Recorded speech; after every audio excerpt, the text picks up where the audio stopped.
जिणवर बस हस वाट मानस संतन मातम कम समाधि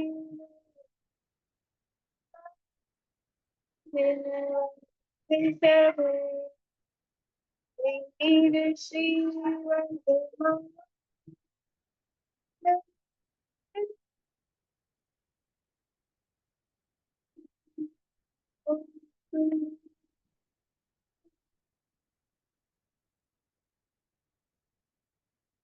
क्या आप लोगों को आवाज आ रही है? डिस्टरबेंस बहुत हो रहा है। आ रही है आवाज?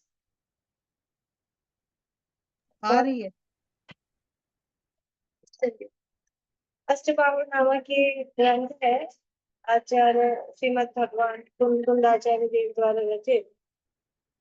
के अंतर्गत यहाँ पहला है दर्शन पाहुड़। पहला पाहुड़ है दर्शन पाहुड़, और उसमें दर्शन की महिमा, श्रद्धान की महिमा, और श्रद्धान और जैन दर्शन का श्रद्धान और जैन दर्शन ऐसा कह के, और बाहर में वो जो दिखाई दे रहा है वो जो लिंग, इन सब की महिमा या इन सब का जो महत्व है वो यहाँ बता रहे हैं। और जो दर्शन से भ्रष्ट है उसका क्या हाल होता है वो भी यहाँ बता रहे हैं, और वो क्या क्या करता है। जो दर्शन भ्रष्ट है, दोष खुद में है लेकिन खुद के दोष छुपाने के लिए दूसरों में दोष लगाता है, और खुद नीचे पद में स्थित है लेकिन फिर भी, यानी श्रद्धान से रहित है तो नीचे पद में स्थित है, फिर भी जो श्रद्धान से सहित है उनसे अपनी विनय चाहता है। ऐसा जो उसके भाव रहते हैं तो उसके कारण वो मिथ्यात्व का तीव्र बंध जो उसके होता है, उसके फल में वो निगोद आदमी में गमन करता है। ये बात बताई। फिर अब यहाँ कल अपन ने देखा था कि जिन वचन में, यानी भगवान के उपदेश में, दर्शन के जो लिंग यानी चिन्ह या वेश, वो कितने प्रकार के कहे हैं कि जिनको हम दर्शन के रूप में मान सकते हैं, यानी जिनका हम श्रद्धान कर सकते हैं। दर्शन कर श्रद्धान कर रहे हैं ना, श्रद्धान कर सकते हैं का मतलब, देखो अपन ऐसा बोलते हैं ना, क्या रेणु जी, क्या आप यंत्रों को मानते हो? अर्चना जी, क्या आप यंत्रों को मानते हो? हाँ कि ना? सबसे प्रश्न, क्या आप लोग यंत्रों को मानते हो, हाँ कि ना?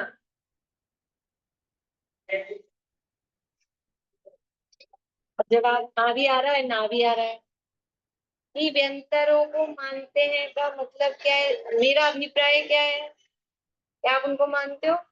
तो मेरा अभिप्राय ये है, मानते हो का मतलब मानते पूछते हो। तो कि हम मानते पूछते मतलब आपकी श्रद्धा है, आप उनको देव रूप से, उनमें भक्ति भाव है, क्या उसको बोलते हैं मानते हो, ऐसा ही बोलते हैं। और आप व्यंतरों को मानते हो कि मानते हैं, चतुर निकाय के देवों में एक प्रकार के देव हैं, सब मानते हैं। लेकिन वो मानना श्रद्धा के अर्थ में भी आता है। ऐसा जैसे कि कोई क्या है, मतलब ये अर्चना जी हैं, ये उनको बहुत मानती हैं, किसी भी एक्स वाई जेड को। तो मानती है का मतलब वो जो कह देंगे वो ये करेंगी, उस पर विश्वास होगा, ऐसा होता है ना। तो वही यहाँ कह रहे हैं कि वो दर्शन, दर्शन का लिंग, यानी जिसको हम मान सके, जिसमें हमारी श्रद्धा हो सके, ऐसे लिंग, ऐसे चिन्ह, ऐसा वेश जिसमें हमारी मान्यता बन सके। हमारी कहीं कहीं ऐसी होती है ना, उस जगह की बहुत मान्यता है, कहीं किसी को महावीर जी की होती है, कहीं किसी को वो मान्यता, तो वो श्रद्धान वाली मान्यता, वो मानना ऐसा। तो वो दर्शन का यानी वो हमारी मान्यता का चिन्ह, जिसमें हम अपनी मान्यता, हम अपना श्रद्धान, धार्मिक श्रद्धा जिसमें कर सकें। कितने चिन्ह बताए हैं?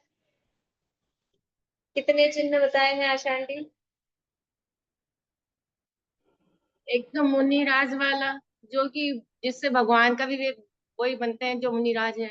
एक तो मुनिराज का, एक क्षुल्लक का 11वीं प्रतिमा वाले श्रावकों में, और एक आरिका माता का। हाँ, पूर्णिमा आंटी ठीक करिए, इन्होंने कुछ गलत बोला है। प्रतिमाधारी 11 प्रतिमाधारी जो क्षुल्लक है उनका, और एक आरिका माता का, वो भी 11 प्रतिमाधारी। ठीक है, पूर्णिमा आंटी बोल रही, रुकिए। एक मुनिराज का तो बोला बराबर है, और दूसरा हाँ, श्रावक का है, तो श्रावक में 11 प्रतिमाधारी आरिका भी आ जाएंगी और अलग क्षुल्लक भी आ जाएंगी। और दूसरा बताया सम्यक दृष्टि जीवों का लिया था। जैसे तो अपन ने कल जो लिया था ना 11वीं जगन्य प्रतिमाधारी, पद में स्थित आरिकाओं को भी जगन्य पद में लिया था उन्होंने, वैसे अलग नहीं नहीं, क्षुल्लक का मध्य में। सबको एक ही में ले लेंगे तो 3 कहाँ से होंगे, फिर तो 2 ही हो जाएंगे ना। नूतन जी आप बोल रहे हैं। उत्कृष्ट श्रावक आ गए ना। हाँ, आगे गलत है ऐसा नहीं कह रही, थोड़ा सा कुछ मैडम प्रथम तो इसमें वही करना है। दिगंबर नग मुनिराज प्रथम तो वही लिया था। दूसरा उत्कृष्ट श्रावक में 11वां प्रतिमाधारी एलक जी को लिया था। एलक जी और आशा आंटी क्षुल्लक जी बोल रहे हैं, क्षुल्लक जी नहीं, एलक। ए- एलक जी को। एलक को लिया है ना, हम्म, एलक को लिया है अपन ने। मतलब इसमें क्योंकि उत्कृष्ट लेना है ना, तो क्षुल्लक और एलक में भी उत्कृष्ट एलक एलक। मुख्य रूप से यहाँ पे मुख्य रूप से लिया है। ठीक है, और तीसरा लिंग लिया है आरिका माता जी भी, यद्यपि वो उत्कृष्ट श्रावक वाले पद में, लेकिन श्रावक वाले पद में उनको गर्भित नहीं किया है, उनको अलग लिया है अवर स्थान में जो स्थित है।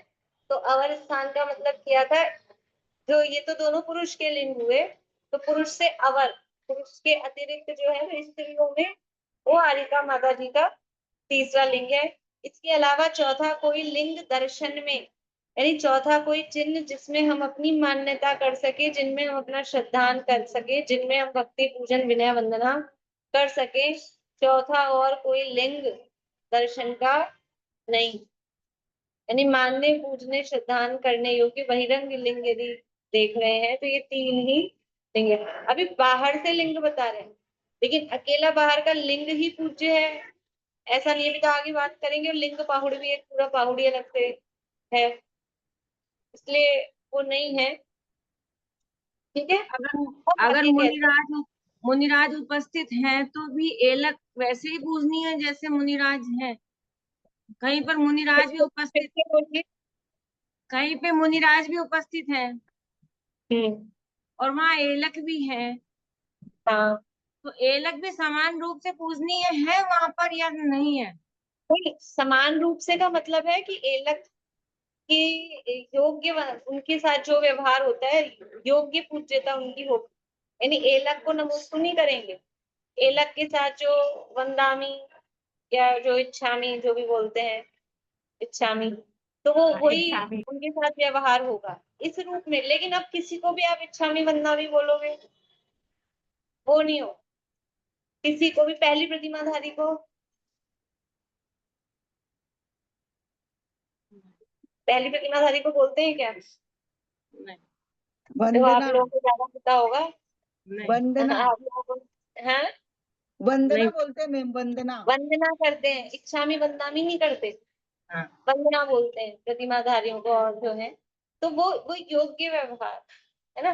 नमोस्तु का व्यवहार जो जिनलिंगधारी है, तो एक तो तीर्थंकर परमात्मा सर्वज्ञ अरहंत भगवान, उनके साथ में नमोस्तु नमोस्तु नमोस्तु मंदिर में प्रवेश करते समय करते हैं, या फिर जो पंचपरमेश्वरी में स्थित है आचार्य उपाध्याय साधु, उनके साथ होगा। और यहाँ जो लिंग तीसरा का है, तो वो एक मतलब उसमें लिया है कि भी ये पहला तो हम जो 2 तरह के धर्म बताए थे जो अपन ने कार्तिका प्रेक्षण में पढ़े, 2 तरह के धर्म, एक तो गृहस्थ का धर्म संगासक्त और एक असंग। तो उसमें से ये लिंग छाटे कि असंग में तो निर्ग्रंथ दिगंबर वो है जो परिग्रह से रहित है, वो चिन्ह। अब कोई जो संगासक्त है, घर गृहस्थी में है, अभी कुछ परिग्रह से सहित है, यदि परिग्रह से सहित है, उन्हें भी यदि आपको कुछ कुछ पूज्यता रखनी है, तो वो भी कौन है कि वो जो केवल एक वस्त्रधारी, और जो जो उनकी कंडीशंस है उस सहित वो है।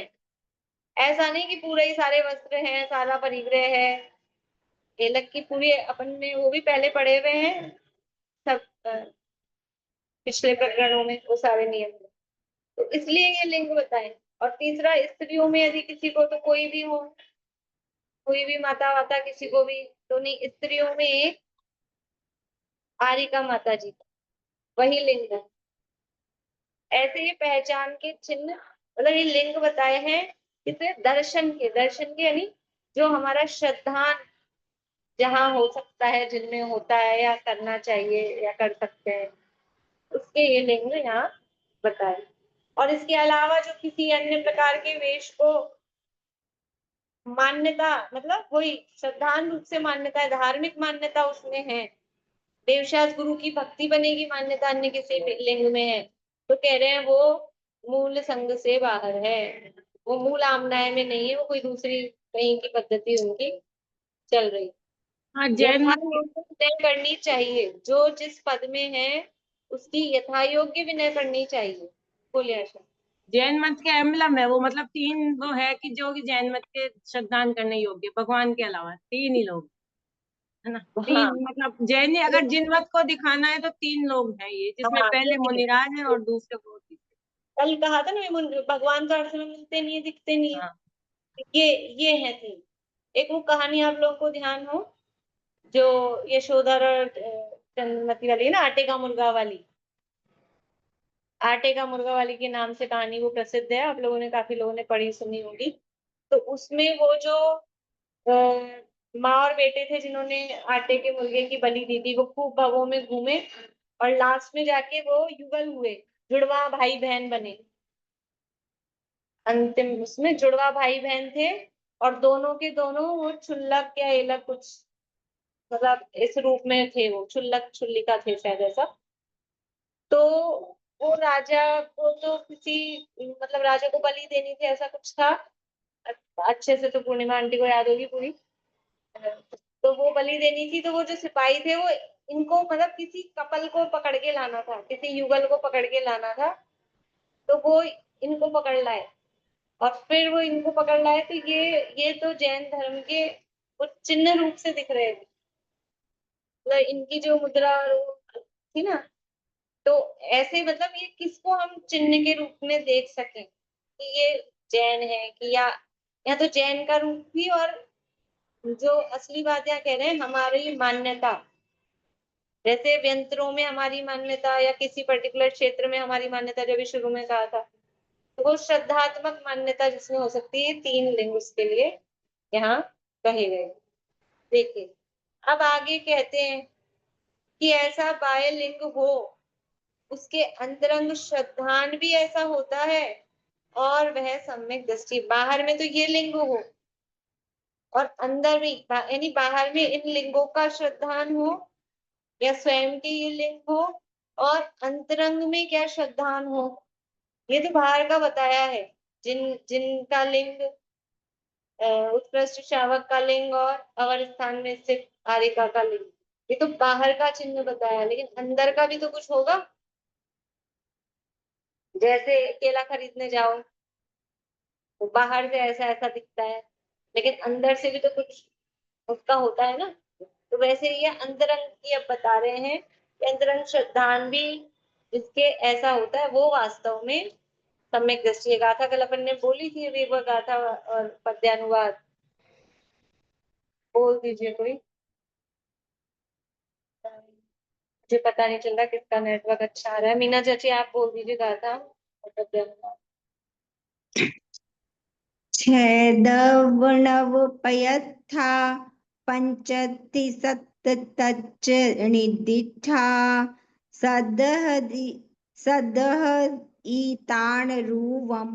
सोऽसद्दिठिमुरे यवो छेद्रव्यनवतत्त्वार्थ जिनवर देव ने जैसे कहे है, वही सम्यक दृष्टि जो उस रूप में ही श्रद्ध है।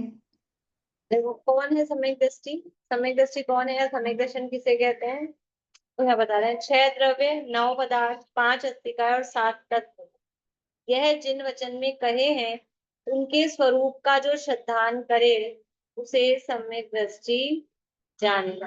ठीक है, तो बाहर में तो जो लिंग 3 कहे हैं उनको मानता हो, और अंतरंग में ये 6 द्रव्य 9 पदार्थ 7 तत्व 85 निकाय पर श्रद्धान हो, वो सम्यक दृष्टि है। ठीक है, एक तो ये बात हुई।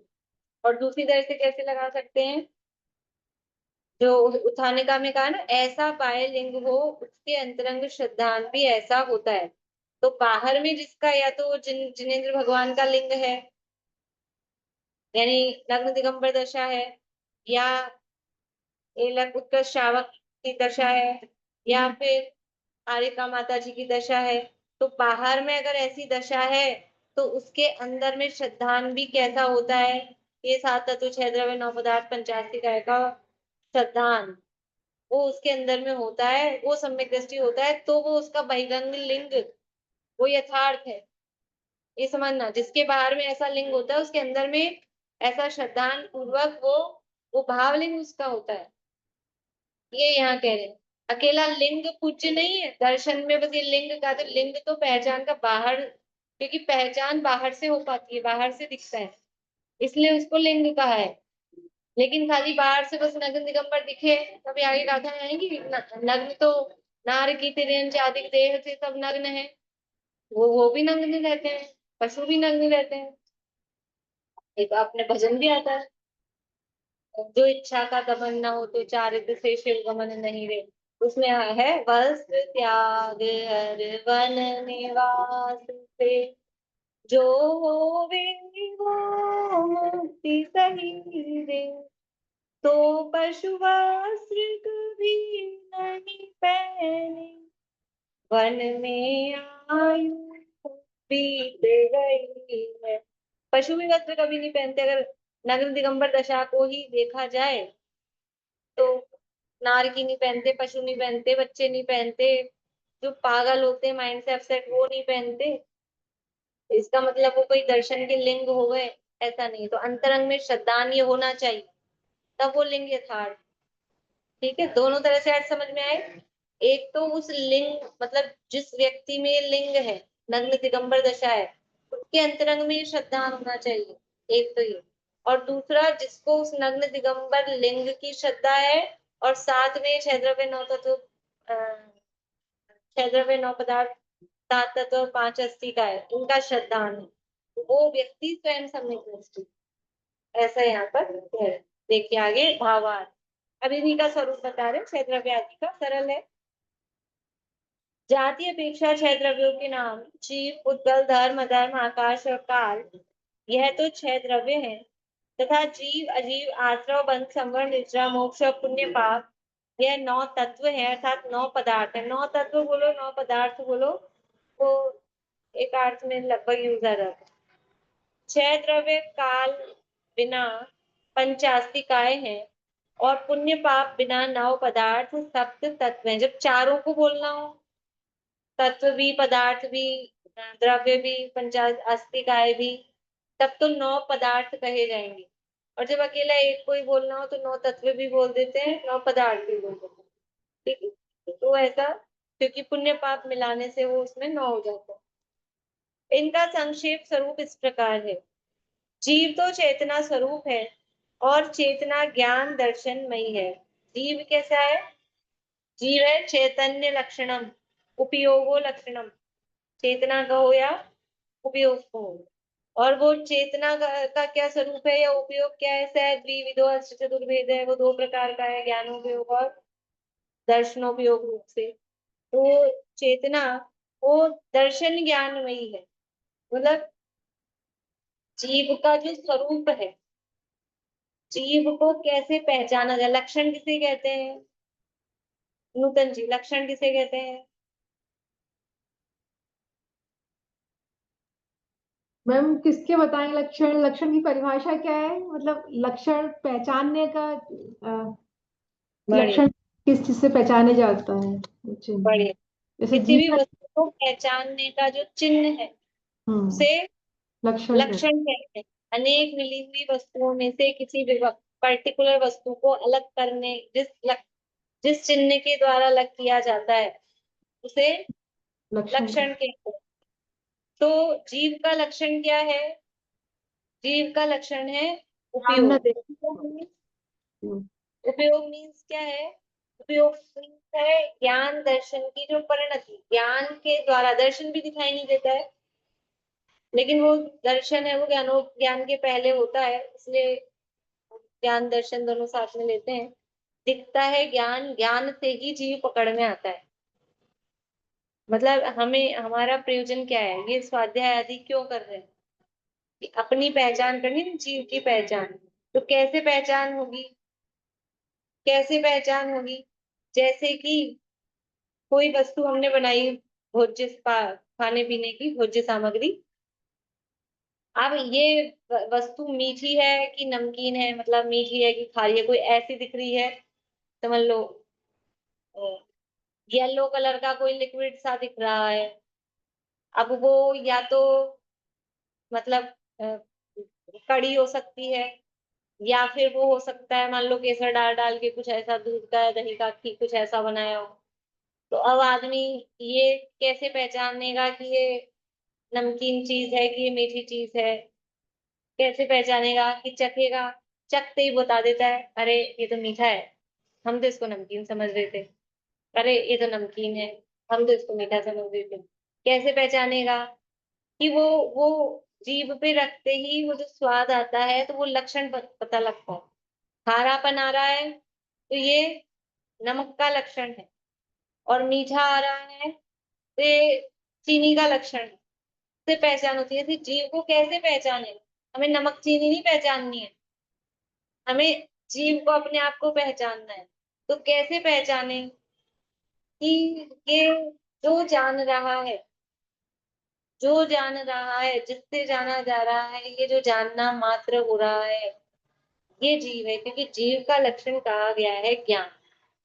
तो जहां जहां ज्ञान है, वहां वहां जीव है। जब जब ज्ञान है, तब तब जीव है। जितना जितना ज्ञान है, उतना उतना जीव है। और जिसको जिसको ज्ञान है, वो जीव है। ऐसे जीव की पहचान होती है, वो जीव का लक्षण है। तो उसके माध्यम से अपने आप को पहचानने का प्रयास करना चाहिए। कि ये अभी अभी ये जो चल रहा है, इसमें जानने वाला मैं कौन हूँ? कि जानने वाला, ये मैं आ कहाँ से रहा है? ये मैं कौन बोल रहा है? जीभ बोल रही है, जीभ बोल रही है मैं, गला बोल रहा है, दांत बोल रहे हैं, अंदर से आवाज आती है, अंदर से, नाभि में से। नाभि बोलती है कि यहाँ से आती है, कि हृदय में से आती है। कहाँ से आती है? कौन बोलता है? देखो, बोलना वो परिणमन, वो तो भाषा वर्गना का परिणमन है। लेकिन ये आ कहाँ से रहा है? वो जहां से आ रहा है, वो मैं हूँ। वो मैं ये जीभ नहीं हूँ, गला नहीं हूँ, दांत नहीं हूँ, और ये पेट वेट ये जो भी है, स्पर्श गंध वर्ण वाले ये शरीर, ये मैं नहीं हूँ। और ये जो मैं आ रहा है, ये मैं ज्ञान तत्व कुछ अलग, ऐसा मैं ज्ञान तत्व। ऐसे करके वो जीव को पहचान का चिन्ह यहाँ बताया है कि जीव चेतना स्वरूप है। ये चेतना, ये जानने वाला ऐसा जीव है। फिर है पुद्गल, स्पर्श रस गंध वर्ण गुण सहित मूर्तिक है। जिसमें स्पर्श रस गंध वर्ण पाया जाए, वो पुद्गल है। मतलब ये इतने पहचान के चिन्ह ऐसे बताए हैं, इतना समझ में आ जाए ना, ये बात आत्मसात हो जाए, तो भेद ज्ञान एक सेकंड में होता है। कि जहां जहां स्पर्श समझ आ रहा है, रस समझ आ रहा है, गंध समझ आ रही है, कुछ वर्ण दिखाई दे रहा है, वो जीव है ही, वो सब पुद्गल है। इतना तो निर्णय हमको है शब्दों में कि मैं जीव हूँ कि मैं पुद्गल हूँ, इतना तो है ना। तो और इसके चिन्ह बता दिए कि जिसमें स्पर्श रस गंध वर्ण पाया जा रहा है, वो पुद्गल है। और पुद्गल है इट मीन्स मैं नहीं हूँ, जीव नहीं हूँ। फिर भी उसी को मैं माने जाता है।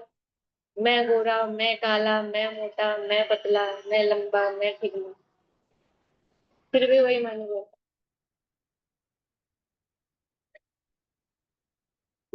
देखिए, ये मूर्तिक है, मूर्तिक अर्थात जिसमें उसका ऐसे अधगंध वर्ण पाया जाता है उसे ही मूर्तिक कहते हैं, उसे ही पुद्गल कहते हैं।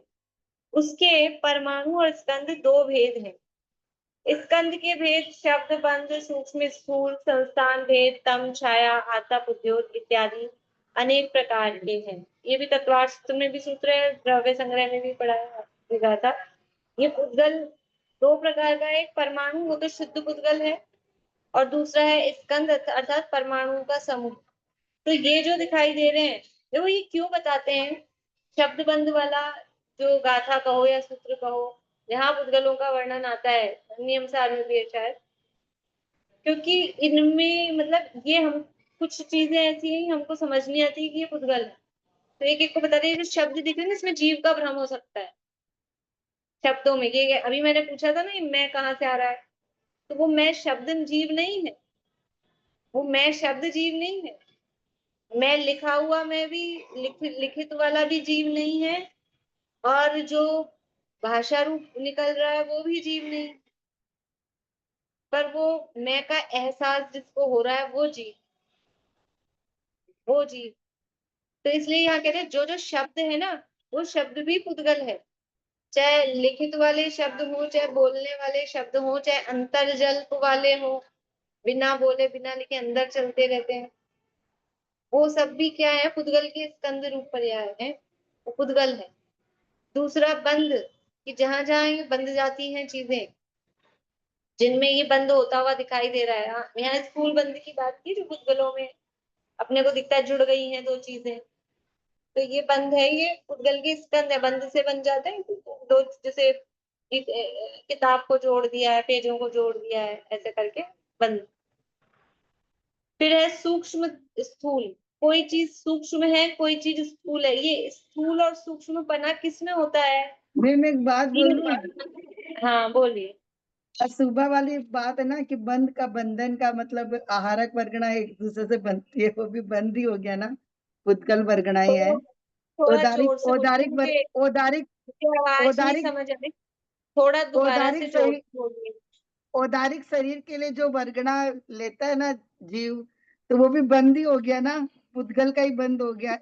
हाँ वो पुद्गल का ही है ना, वो जो बंद हो रहा हाँ, है वो पुद्गल का वर्गना, ही है। एक वर्गना हाँ एक दूसरे से बंद रही है। हाँ हाँ, वो जो दिन में बंधन नाम कर्म पढ़ा है ना, हाँ वो बंधन वही। नाम कर्म किसमें है? वो पुद्गल के स्तंभ। ठीक है, ठीक है। सूक्ष्म स्थूल, ये सूक्ष्म है स्थूल है, ये जो सूक्ष्म स्थूल कहा जा रहा है, ये क्या है? ये पुद्गल में होता है, ये पुद्गल की स्कंद रूप अवस्था है। जीव सूक्ष्म होता है, ये स्थूल होता है। यद्यपि भाव रूप से जीव को सूक्ष्म कह देते हैं, आंखों से दिखाई नहीं दे रहा है, या मतलब समझने में कठिन पड़ रहा है इस हिसाब से। लेकिन जो जिससे हम उसमें उदाहरण दिए हैं इसके साथ में, कि पेड़ सूक्ष्म है और आंवला स्थूल है, तो ये जो सूक्ष्मता स्थूलता ये जो कंपेयर हो रही है, अपेक्षाकृत कथन है। फिर आंवला से बड़ी और कोई चीज आ जाएगी, आम आ जाएगा तो आंवला सूक्ष्म हो जाएगा, आम स्थूल हो जाएगा, ऐसा। तो ये सब पुद्गल के स्कंद है। फिर संस्थान, जो भी आकार दिखाई दे रहे हैं, गोल चौकोर तिकना तिकोना, जो भी है वो पुद्गल की अवस्था है, पुद्गल के स्कंद है। भेद जो हो रहा है, कहीं से कोई चीज टूटती है, दो टुकड़े हो गए किसी चीज के, इसका मतलब क्या है? वो पुद्गल का स्कंद है। परमाणु में भेद नहीं होते, परमाणु अभेद अखंड एक प्रदेशी है। अगर भेद हो रहे हैं तो इसका मतलब है वो स्कंद है। जीव में भेद नहीं होते, धर्म धर्म आकाश काल में भेद नहीं होते। ये जो भेद वाली स्थिति बनती है पुद्गल की, स्कंदों में ही बनती है। अब ये देखिए, तम यानी अंधकार। अंधकार क्या है? ये अंधकार पुद्गल की पर्याय है, स्कंद है अंधकार। जैसे बोलते अलोकाकाश में अंधेरा है कि उजाला, ममता भाभी, अलोकाकाश में अंधेरा है कि उजाला।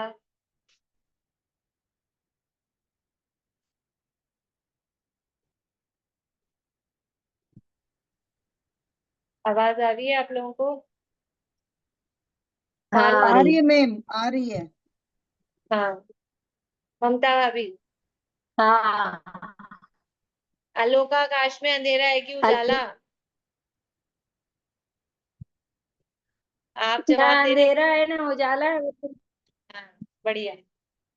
ना अंधेरा है ना उजाला है, क्यों? क्योंकि अंधेरा उजाला पुद्गल की पर्याय है, आलोक आकाश में पुद्गल है ही नहीं। नहीं तो ऐसे क्या लगता है आलोक आकाश में तो अंधेरा होगा, सामान्य विचार नहीं करें तो ऐसा लगता है, लेकिन अंधेरा और उजाला ये पुद्गल की पर्याय है।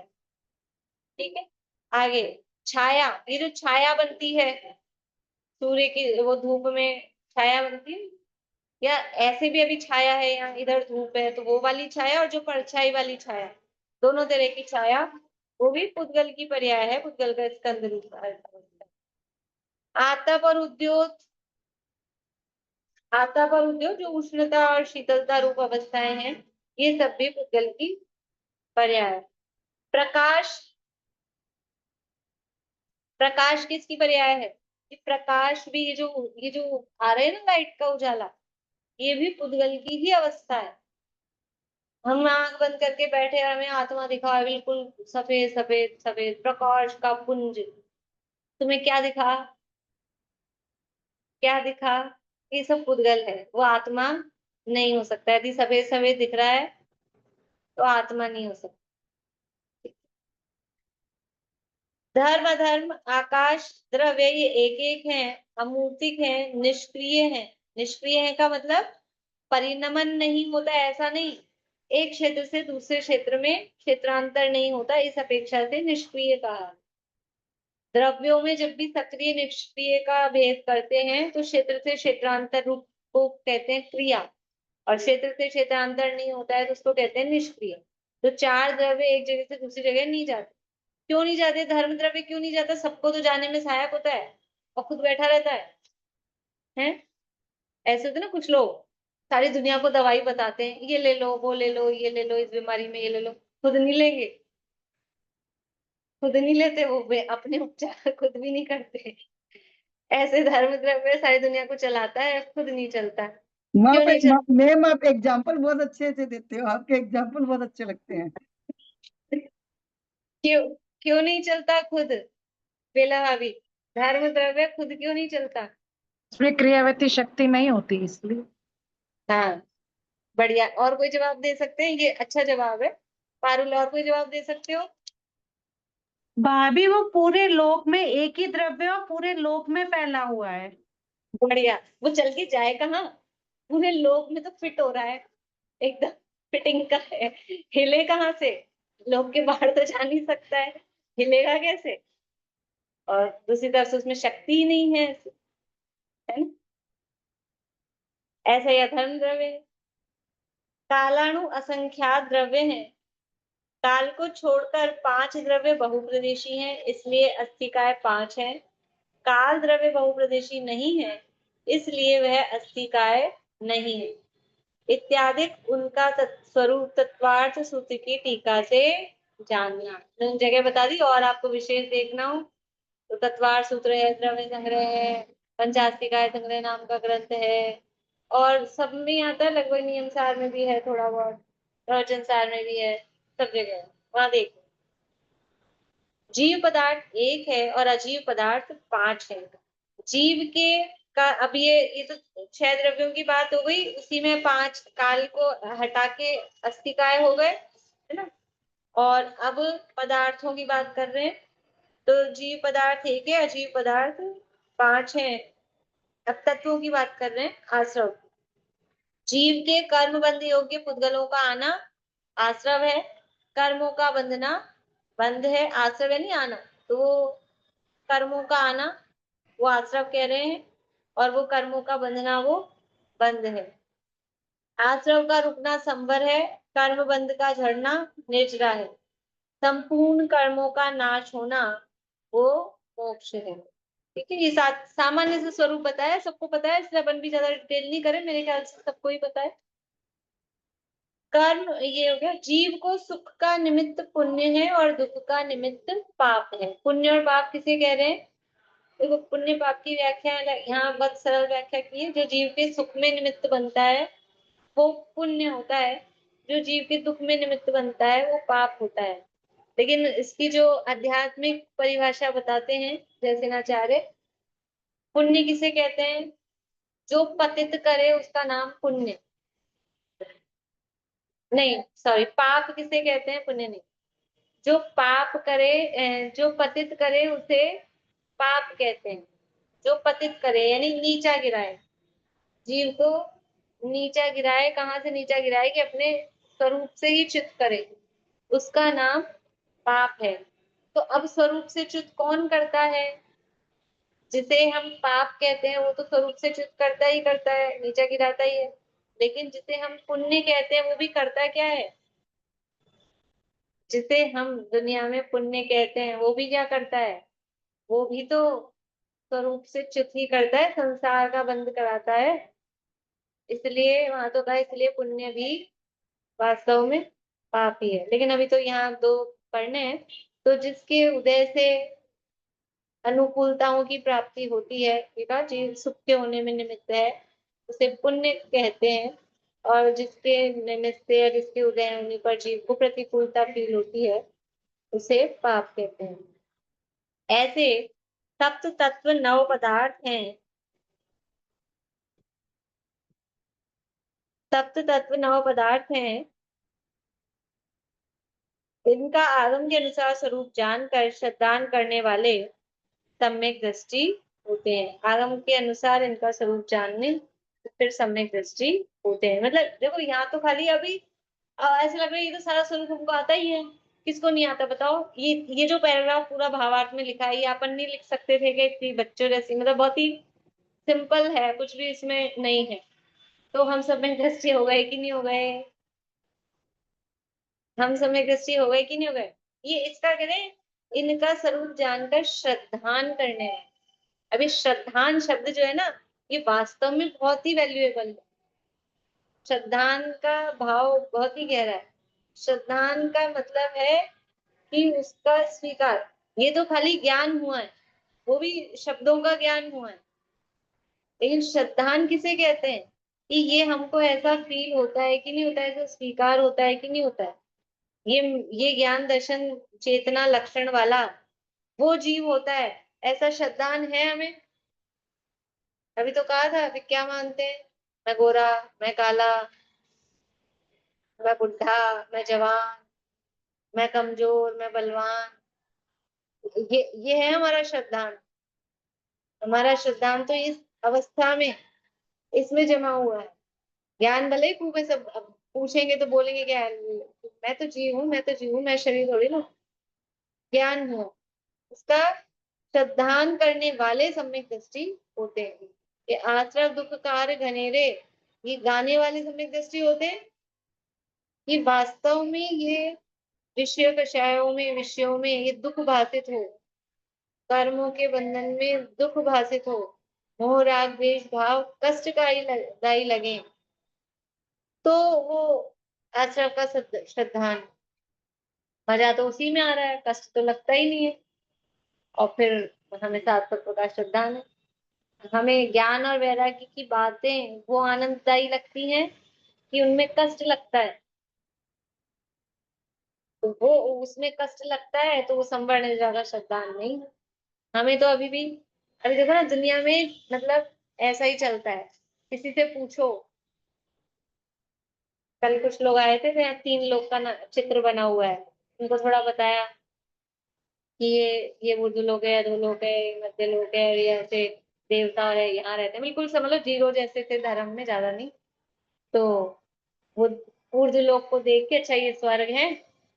ये बुआ बैठी ना, बुआ ने ही बताया था कि वो, उन्होंने बताया वो मंदिर में दर्शन कराने ले गए थे, कुछ लोग आए थे। तो वो क्या बोलते हैं कि हम तो, हमें तो स्वर्ग मिल जाए। हम चाहते क्या है? तीन लोग के नक्शे में स्वर्ग चाहते हैं। ये स्वर्ग भी तो तीन लोग में है, नादिकाल से रुल रहे हैं वही उसी में। बस ये स्वर्ग को ही अपना अंतिम लक्ष्य मानता है। ये मोक्ष तत्व संबंधी भूल है। इंद्र लोक थान को अजान लोग कहे मोक्ष।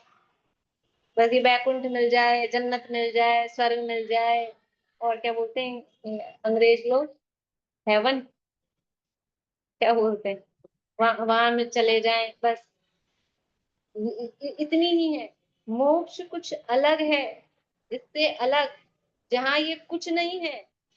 जहाँ भूख का काम नहीं है, जहाँ प्यास का काम नहीं है, खांसी और जुकाम नहीं है, ऐसी कोई अलग सिद्ध ही होंगे चारों ओर। अपने वतन में तन ही नहीं है, तन ही नहीं है, मन भी नहीं है। जहाँ एक भी ना तो स्त्री होगी, ना रोटी होगी, ना पानी होगा। अरे फिर कैसे सुखी होंगे? रोटी पानी के बिना कहीं जाते हैं तो पहले भोजन की व्यवस्था देखते हैं, रहने की व्यवस्था देखते हैं। रहने की व्यवस्था क्या है? सिद्धों के रहने की व्यवस्था क्या है? कि आ जाना, घुस जाना, किसी में भी घुस जाना। रूम बुक कराए कि नहीं वहां पे? फिर रूम ही रूम है और कहो तो एक भी रूम नहीं है। आया भी तो यही जाता है, विश्व कार्य करो, अभिषेक करो तो आपको पुण्य बनेगा, तो स्वर्ग स्वर्ग मिलेगा। क्योंकि अभी मोक्ष तो जा नहीं सकते हैं, तो कम से कम स्वर्ग की तैयारी तो करो, कहते हैं। ये नहीं अरे बताते कि स्वर्ग में तो दुख ही मिलेगा। कम से चाहती कम स्वर्ग की तैयारी तो जिसको, ये तो वो थोड़ा आगे बढ़ने वाला कहता है। लोगों को तो पता ही नहीं मोक्ष भी कुछ होता है। मोक्ष भी कुछ होता है, यही नहीं पता बस। तो स्वर्ग चल जाए तो हमारा पार हो जाए, हमारे तो सार्थक हो जाए, बस इतना ऐसा समझ। तो ये श्रद्धान, इनका स्वरूप तो जाना, लेकिन इनका श्रद्धान कि स्वर्ग में भी सुख नहीं है। मुझे स्वर्ग नहीं जाना है, स्वर्ग के लिए मेरा काम नहीं है। मेरा प्रयास तो ये सबसे पार होकर मुक्ति की प्राप्ति करना ही वो मेरा लक्ष्य है, वही मेरा प्रयास है। बीच में फिर निश्चित क्रम के अनुसार जहां भी जाना होगा जाऊंगा। भव से होना है पार बंधुवर, यही भावना भाऊंगा।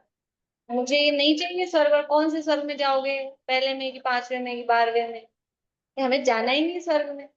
फिर जाओगे तो सही कि जाएंगे, वो हमारा लक्ष्य नहीं है। वो तो हमारा क्या है, बीच में गाड़ी बदलने वाला होता है ना, हॉल्ट कर रहे हैं वहां।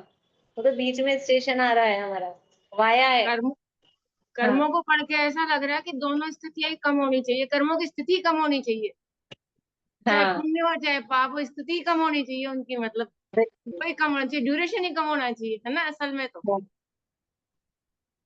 जितने ऐसा कर्म बंध करके, रहे हैं, एक एक इस तरह से बंध रहे हैं, उनकी स्थिति कम हो। हाँ, स्थिति कम होनी, तो सम्यक दृष्टि जीवों के कर्मों की स्थिति कम हो जाती है। 70 कोड़ा कोड़ी की, 40 कोड़ा कोड़ी की, 30 कोड़ा कोड़ी की जो स्थितियां थी, वो एक अंतर मुहूर्त में घट गई। हाँ, वो आधे आधे करण अपूर्ण करण में आती है ना। अंतः कोड़ा कोड़ी सागर रह जाती है, और उसके बाद भी फिर कम कम कम ही बंधती है। रहेगी अंतः कोड़ा कोड़ी सागर ही, लेकिन उसकी रेंज बहुत है। कम कम कम ही बंधती है। ये सम्यक का प्रभाव, ये श्रद्धान का प्रभाव, ये श्रद्धान का बल है। और पूरी जिंदगी के उपवास भी करके बैठो तो संसार न तिल भर कम होगा। पूरी जिंदगी के उपवास करके बैठो और बाहर में कोई दशा धारण करके बैठो, और एक ये श्रद्धान किया सच्चा, तो इतनी कर्मों की स्थिति कम हो जाती है। इस प्रकार से ये यहाँ 7 तत्व का श्रद्धान करने वाला वो सम्यक दृष्टि होता है। ऐसा निश्चय वो द्रव्य लिंग पूर्वक, वो भावलिंग होता है। अब ये व्यवहार निश्चय के भेद से 2 प्रकार के सम्यक और सम्यक की महिमा आगे कहेंगे, शेष चर्चा अपन कल करेंगे। बोलिए ये कुछ मनोरमा, पूछना है। बोलिए। ये 7वें गुण स्थान होता है ना अप्रमद दशा का, तो फिर 13वें 14वें गुण स्थान में कैसे विद्यमान रहता है अप्रमद दशा? 7वें गुण स्थान को अप्रमत्त नाम है उसका। अब आपके प्रश्न पूरा समझ नहीं आ रहा मुझे, आगे फिर से बोलिए। नहीं, 7वें गुण स्थान में अप्रमद दशा होती है, तो फिर 13वें 14वें गुण स्थान में कैसे विद्यमान रहता है अप्रमद दशा? 7वें से ऊपर अब प्रमाद का अभाव हो गया ना, तो जब अभाव हो गया तो 13वें 14वें वाले में प्रमाद थोड़ी ना आएगा, वो भी अप्रमत्त ही है। अच्छा। 7वें से प्रमाद का अभाव हो गया तो हाँ। जब नीचे के गुण स्थान में अभाव हो गया तो ऊपर तो अभाव है ही है। ठीक है, हाँ, पूर्णिमा आंटी बोलिए अगर मैं इनका प्रश्न सही समझी हूँ। मतलब मुझे अच्छे से आवाज नहीं आ रही आप लोगों की। मैं दूसरा प्रश्न पूछ रही हूँ, कुछ अलग ही। ये अपना हाँ भाव बोलिए। परावर्तन शुरू होता है ना, भाव परावर्तन, हम्म। तो चारों गतियों के भाव एक साथ शुरू हो जाते हैं कि एक जैसे नरक गति का पूरा होएगा, फिर त्रियंच का होएगा, फिर नहीं, ऐसा होएगा? का एक गति का शुरू होके एक का पूरा होगा तब दूसरी का चालू मानते हैं। मतलब चलते तो रहते हैं लेकिन काउंटिंग जो करेंगे ना, लंबे से लंबा काल निकालना होता है, तो एक एक का करते हैं।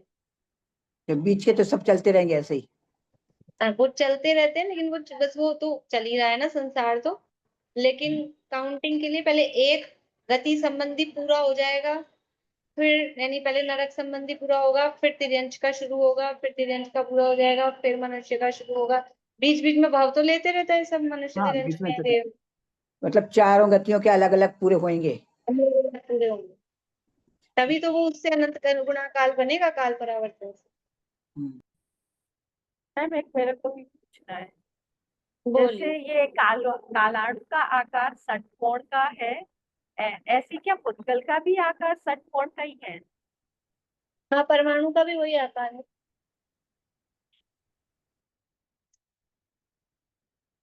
चलिए, जिनवाणी स्थिति बोलिए, कौन बोल सकते हैं? रेणु जी आप बोल दीजिए।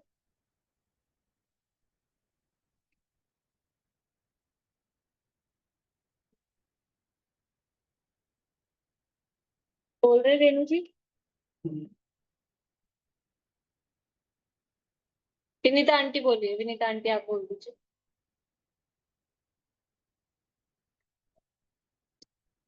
आवाज चालू करिए। पर मैं नहीं कृतत्व मुझको भासता कुछ भी, अधिकार भी दिखे नहीं पर मैं अरे कुछ भी, निज अंतरंग में ही दिखे प्रभुता मुझे मेरी, निर्ग्रंथता की भावना अब हो सफल मेरी, बीते अहो आराधना में हर घड़ी मेरी।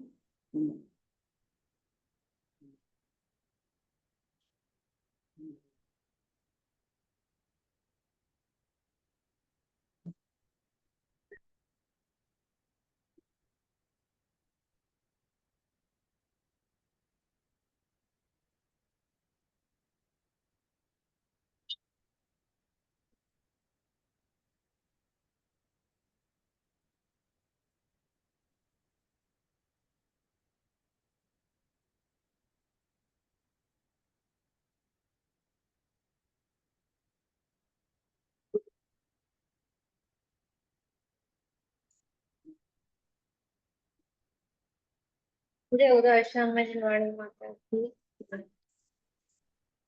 जय श्याम।